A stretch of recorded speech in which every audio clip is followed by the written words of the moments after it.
Okay, let's unpack this deep dive on Somaliland. We are looking at a truly unique paradox in the Horn of Africa. It really is. I mean, here you have a functioning multi-party democracy, a place that holds regular free elections, governs a stable population of over 5 million, and, controls its defined borders. And critically, it sits right on the Gulf of Aden, near the Bab el-Mandeb choke point, one of the world's most critical maritime trade routes. Absolutely. And yet, globally, it remains a state in all but name. Right. So our mission today is to really cut through the noise of international politics and just dive into the cold facts. What's the plan? We're going to try and understand its unique historical case for sovereignty, the institutional resilience it forged after a devastating conflict, and the very real economic constraints that persist because of its current global status. And before we start connecting these dots, we need to apply a clear analytical framework. For us, that's the Thinking Africa standard.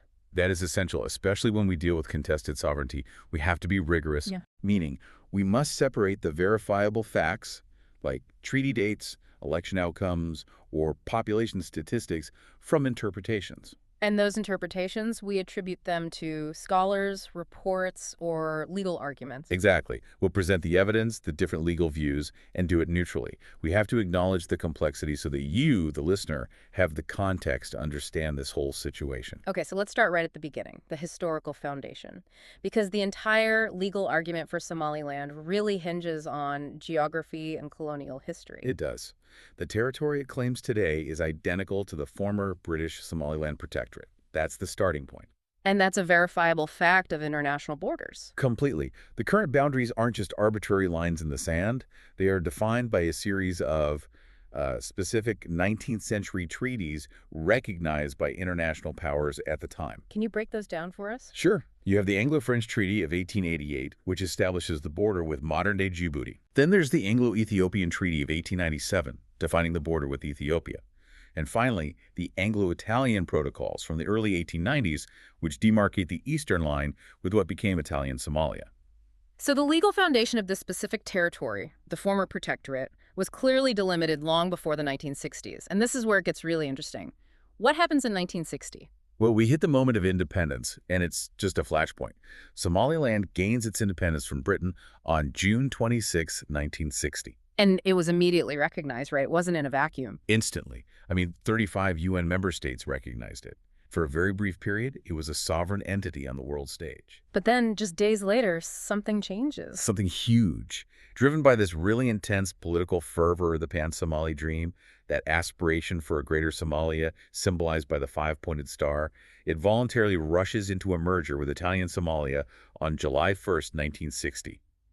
That political momentum must have been overwhelming. But, if the goal was greater Somalia, you'd think Pan-African sentiment would just overlook the technical legal steps in favor of that bigger dream. You would think so. But this rush, this is what created the precise legal fault line that defines the entire dispute today. How so? Legal analysis of the merger, particularly by experts like Contini and Cotran, suggests the union suffered from a structural flaw from the very beginning. A structural flaw? What was it? Somaliland ratified an act of union. But the assembly in the south, the former Italian Somalia, passed its own separate act called the Atto d'Unione in Italian. Wait, so they didn't even ratify the same legal document? Exactly. And critically, a decree law was issued on July 1st to finalize the merger by the provisional president. But that decree was never converted into law by the Southern Legislative Assembly. So the whole thing was legally shaky. The legal opinion is that the instruments needed to formally dissolve the two independent states and create a single unified one were just never properly established or ratified in the South. So if the legal foundation was so flawed from the start, what were the immediate real-world consequences? What did that mean for governance? It meant immediate political dissatisfaction. The merger resulted in, it was total domination by the South. In what way? Just look at the numbers. The South had 99 seats in the unified parliament compared to the North's 33. Wow. The structural inequality was clear, and the North was essentially marginalized from national power from day one. And we can see this in the data. Oh, absolutely. This discontent was documented publicly. In the 1961 constitutional referendum, 52% of Somaliland voters outright rejected the new constitution. And it didn't stop there. No. This culminated in a failed coup attempt by northern officers that December, and their aim was specifically to restore the independence they had briefly enjoyed just months earlier. That is a powerful detail. The very first year of the Union was defined by a rejection of the Constitution and an active attempt to break away. It really sets the stage for the collapse that followed. Absolutely. That contested union eventually led to an era of structural breakdown, particularly after the military junta led by Siad Barre seized power in 1969. So we're transitioning from a contested legal union to a brutal military dictatorship. How did the regime specifically target the northern regions, the former protectorate? The dictatorship systematically targeted the North. They installed military governors, they engaged in systematic repression, and they created a profound imbalance in resource allocation. And this is what leads to the resistance. It is. If we connect this to the broader picture, the emergence of the Somali National Movement, or SNM, is largely interpreted by scholars like Mark Bradbury as a direct reaction to this. A reaction to the systemic oppression. To the oppression, the arbitrary arrests, and the grossly unequal distribution of resources, particularly targeting the Isaac community.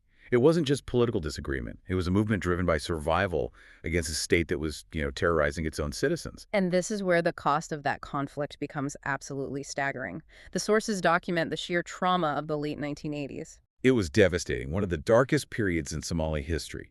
We have verifiable facts documenting extrajudicial killings and massacres between 1987 and 1989. The numbers are just hard to comprehend. Estimates place the victims, predominantly Isaac, at around 200,000. It's a staggering number.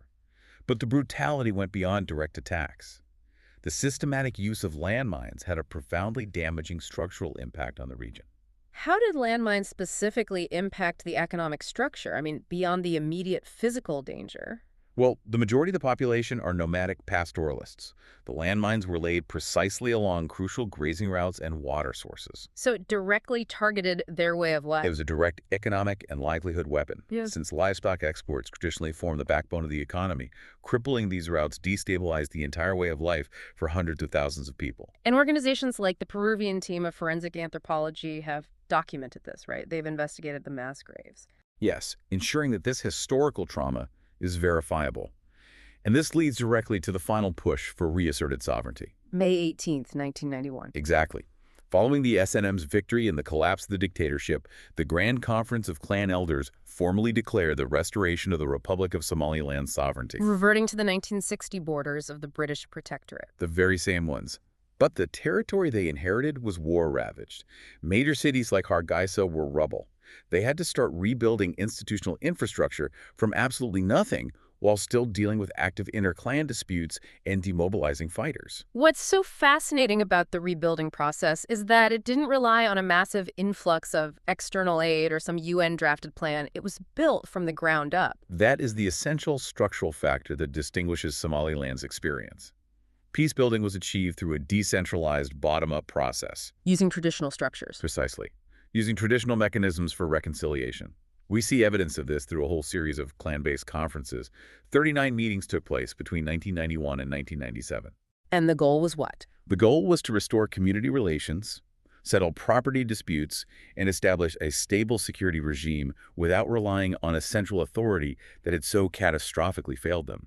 This culminated in the 1993 Barama Conference, which adopted a national charter.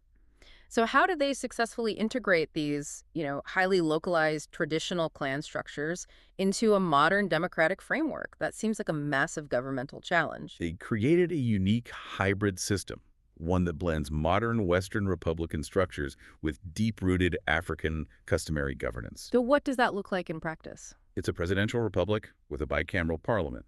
But the key to its stability is the upper house, the House of Elders, or the Gurti. And what is the specific role of the Gurti that makes this system so stable? The Gurti acts as the ultimate stabilizing force. They are traditional leaders selected by their communities, and they serve several crucial functions. Such as They vet and review legislation from the lower house. They play the essential role in mediating inter-clan disputes to prevent conflict from escalating. And they can even extend the mandates of the executive or legislature during a crisis. So it's an institutional mechanism that bridges traditional authority and modern governance. And that ensures the state has legitimacy across all the major clans. It was a very slow, deliberate build toward popular legitimacy, culminating in the adoption of the Constitution. Right, which was adopted in 2000. Exactly, and crucially, overwhelmingly ratified by 97.1% of voters in a 2001 referendum. That vote affirmed the decision to reinstate sovereignty. And it's the political outcome that proponents of recognition always point to, isn't it? The democratic track record? It is. Since 2002, they've held a series of free and competitive elections, presidential, parliamentary, municipal. And what stands out is the consistent, peaceful transfer of power between the three national political parties, Cormier, UCID, and Wajanyai.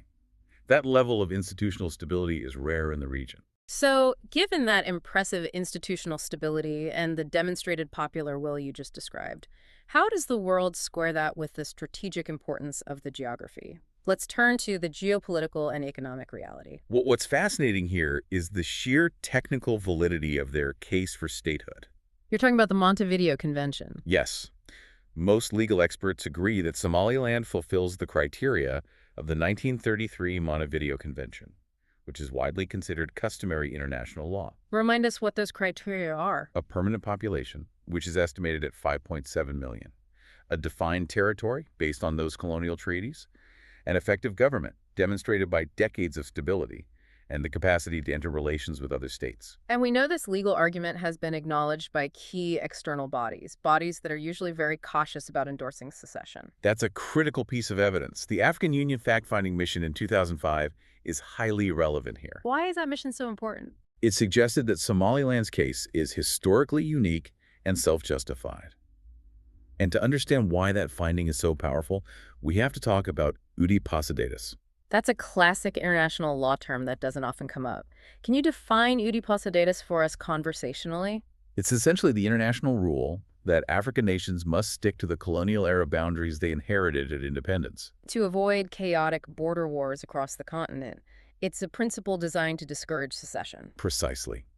But the AU mission argued that Somaliland's push to restore its 1960 borders does not violate that principle. Oh, not? Because they are merely reverting to their original, legally defined colonial territory from 1960, not attempting to create a brand new border. The mission actually recommended the AU find a special, unique method for dealing with Somaliland's recognition. And beyond the legalities, its physical location just screams strategic importance for global commerce. Absolutely.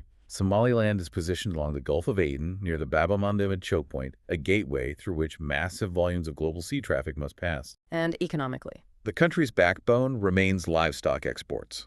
That accounts for a massive 60 to 65% of its GDP, primarily to the Middle East. And you have major foreign direct investment, like the $442 million deal with DP World for the Berbera port. Which connects to landlocked Ethiopia. That highlights its commercial relevance, even without official recognition. It does. It points to market confidence and internal capacity. But the data also reveals the persistent structural challenges of operating without full international financial integration. And that's the real paradox on the ground, isn't it? Sophisticated technology coexisting with crippling infrastructure costs. It is the clearest indicator of the cost of non-recognition. Despite having a highly developed telecommunications sector, with services entering 5G, mobile money transfers everywhere, and significant natural resource potential. Like what? Like hydrocarbons, high-purity gypsum.